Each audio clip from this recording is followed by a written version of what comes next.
bulan yang ketujuh, bulan Rajab, masuk bulan Haram.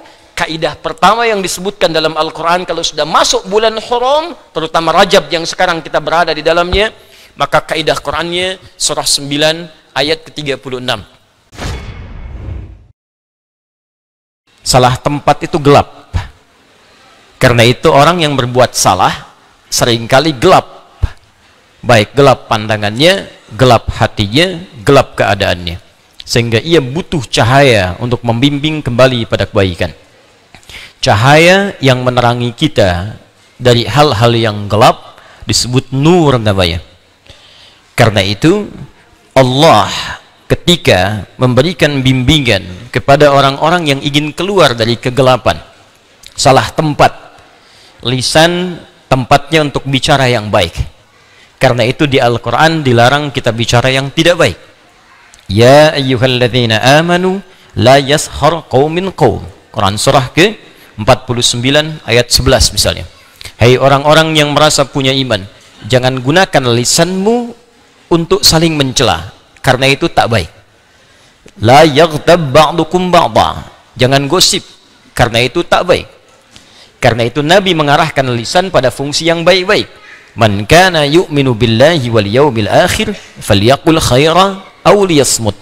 Siapa yang merasa beriman kepada Allah dan yakin ia akan dihisab di hari kiamat, maka gunakan lisan yang akan dihisab itu supaya ringan hisabnya untuk bertutur yang baik-baik. Tak mampu, dia diam. Nah, kalau tak mampu berkata yang baik, diam. Seharusnya pilihan cuma dua. Tapi kadang lisan digunakan bukan pada tempatnya, sehingga lisan merasa gelap. Harusnya berkata baik, berkata yang tidak baik. Harusnya mencinta, kemudian mencela. Ya, harusnya lembut, kemudian kasar. Nah, itu bukan pada tempatnya, sehingga lisan gelap untuk mencari kosakata yang baik. Di orang kalau sudah terbiasa berkata yang tidak baik, maka lisannya gelap untuk menemukan kosakata yang baik. Sehingga untuk bicara yang baik itu aneh. Makanya sekumpulan preman itu susah bicara yang baik. Jadi kalau ada orang preman kumpul, terus yang satu bicara assalamualaikum akhi, heboh tuh satu preman. Karena aneh, asing. Sama persis mata ketika digunakan melihat pada yang baik, lalu salah tempat melihat yang tak baik, itu begitu digunakan melihat yang baik lagi gelap, nggak bisa. Jadi melihat masjid nggak ada getaran, melihat orang mengaji tidak ada sentuhan, melihat perempuan berjilbab jadi anti, melihat laki-laki pakai gamis seperti melihat teroris misalnya. Nah, ini menunjukkan pandangannya gelap karena selalu digunakan melihat hal-hal yang kurang baik. Ketika gelap ini ingin mendapatkan bimbingan kembali pada jalan yang baik, maka dia membutuhkan cahaya disebut dengan nur. Dan tidak ada dalam acuan kehidupan kita satu hal bimbingan untuk mendapatkan nur kecuali sumbernya hanya dari Allah Subhanahu wa ta'ala, yang bahkan menyebut dirinya dengan sumber nur. Allahu nurus samawati wal. Ketika Anda ingin mendapatkan bimbingan yang sempurna, mendampingi, memerhatikan, menyayangi, maka dalam bahasa Arab salah satunya disebut dengan wali namanya. Karena itu orang tua disebut wali bagi anaknya, karena orang tua memerhatikan, menyayangi, mendampingi walaupun sifatnya terbatas. Guru kenapa disebut dengan wali? Wali murid, karena guru peduli dengan siswanya. Karena itu tidak layak seorang guru disebut dengan wali kalau tak punya kepedulian pada anak didiknya. Cuman datang sekedar mengajar, formalitas datang ke sekolah, mengajar dan pulang, tak peduli dengan keadaan anaknya, dia tak layak disebut dengan wali. Jika Anda ingin mendapatkan wali yang sejati, mengembalikan pada cahaya, maka sumbernya hanya Allah Subhanahu wa ta'ala. Maka Allah kemudian menyampaikan langsung dalam Al-Quran surah kedua Al-Baqarah ayat 257 itu. Allahu waliyul ladzina amanu yukhrijuhum minadh-dhulumati ilan nur. Allah akan menjadi wali bagi orang-orang yang beriman. Anda kalau butuh bimbingan, kembalikan kepada Allah. Ingin butuh petunjuk, kembalikan kepada Allah. Bagaimana mengembalikan lisan supaya bertutur yang baik, bagaimana mengembalikan mata supaya memandang yang baik, sehingga muncul nilai-nilai kebaikan dalam jiwa kita yang membimbing tubuh untuk beraktivitas pada hal-hal yang baik. Maka kembalikan kepada Allah. Nah, sumber untuk mendapatkan semua petunjuk Allah itu dari Al-Quran. Dari Al-Quran diturunkan pada Nabi Muhammad sallallahu alaihi wasallam dengan sempurna, disampaikan kepada umat untuk mendidik keluar dari kegelapan menuju cahaya-cahaya kebaikan.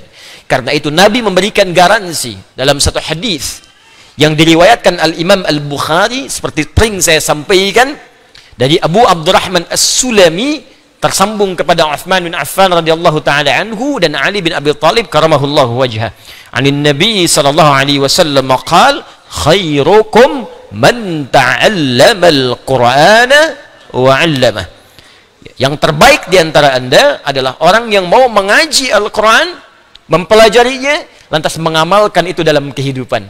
Maka garansinya langsung dari Allah Subhanahu wa taala dan diberikan bukti yang sangat spesifik. Saya sering ilustrasikan Al-Quran bukan diturunkan di Romawi pada masanya yang sudah maju. Bukan diturunkan di Persia yang sudah punya peradaban. Tapi diturunkan di satu umat yang tidak punya peradaban, tidak punya etika yang sempurna, tidak punya pengetahuan yang mendalam, tertinggal jauh, sehingga disebut dengan jahiliyah.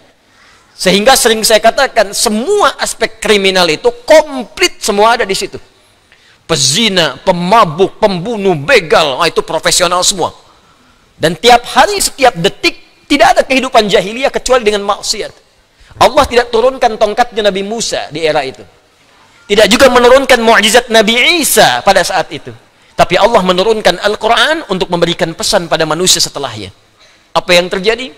Para pemabuk itu berubah menjadi orang-orang terbaik yang gemar menunaikan salat. Para pezina berubah jadi orang-orang terbaik yang benar, yang gemar kemudian untuk menjadi dermawan. Dia suka memberi, dia suka berbagi, dan semua berubah. Sehingga naik status dari jahiliyah, bertransformasi menjadi khairu ummah. Turunlah Quran surah ketiga Ali Imran ayat 110 itu. Kuntum khaira ummah ukhrijat linnas ta'muruna bil ma'ruf wa tanhauna 'anil munkar wa tu'minuna billah. Yang tadinya ta'muruna bil munkar wa tanhauna 'anil ma'ruf berubah sekarang. Ta'muruna bil ma'ruf setelah turun Quran, hobinya pada ma'ruf kebaikan dan menjauh dari segala kemungkaran. Di sekarang hobinya yang ma'ruf, yang mungkar ditinggalkan. Itulah keindahan Al-Quran.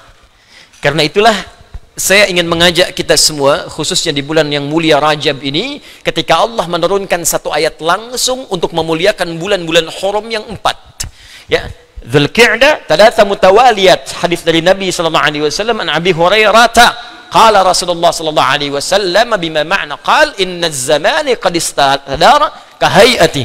Ya, ka hay'atihi. Sungguh zaman itu akan berputar seperti awal mulanya. Yauma khalaqas samawati wal arda minha arba'atun hurum. Sejak Allah menetapkan penciptaan langit dan bumi sudah diatur. Setahun ada 12 bulan.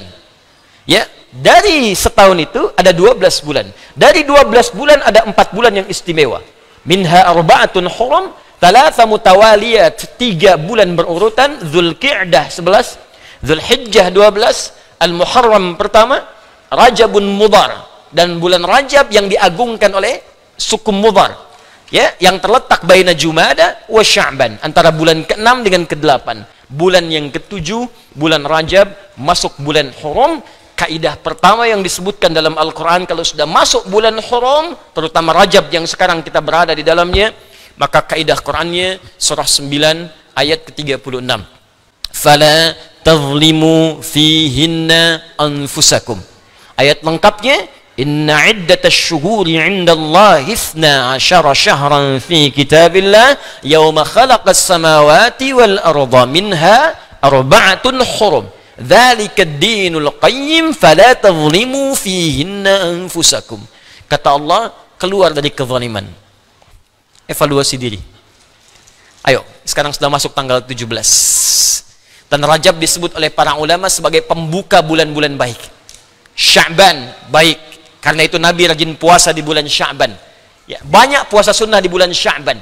Ya, disebutkan dari Sayyidah Aisyah radhiyallahu taala anha, kata beliau, saya tak pernah melihat Nabi sallallahu alaihi wasallam menyempurnakan puasa sebulannya kecuali di Ramadan, dan memperbanyak puasa sunnah kecuali di Sya'ban. Ramadan bulan mulia 9-nya, Syawal bulan istimewa 10-nya. Dzulqa'dah bulan haram, Dzulhijjah bulan haji istimewa, Al-Muharram istimewa masuk bulan haram. Bayangkan 6 bulan berurutan, Sya'ban, Ramadan, Syawal, Dzulqa'dah, Dzulhijjah, Al-Muharram. Apa bulan pembukanya? Rajab.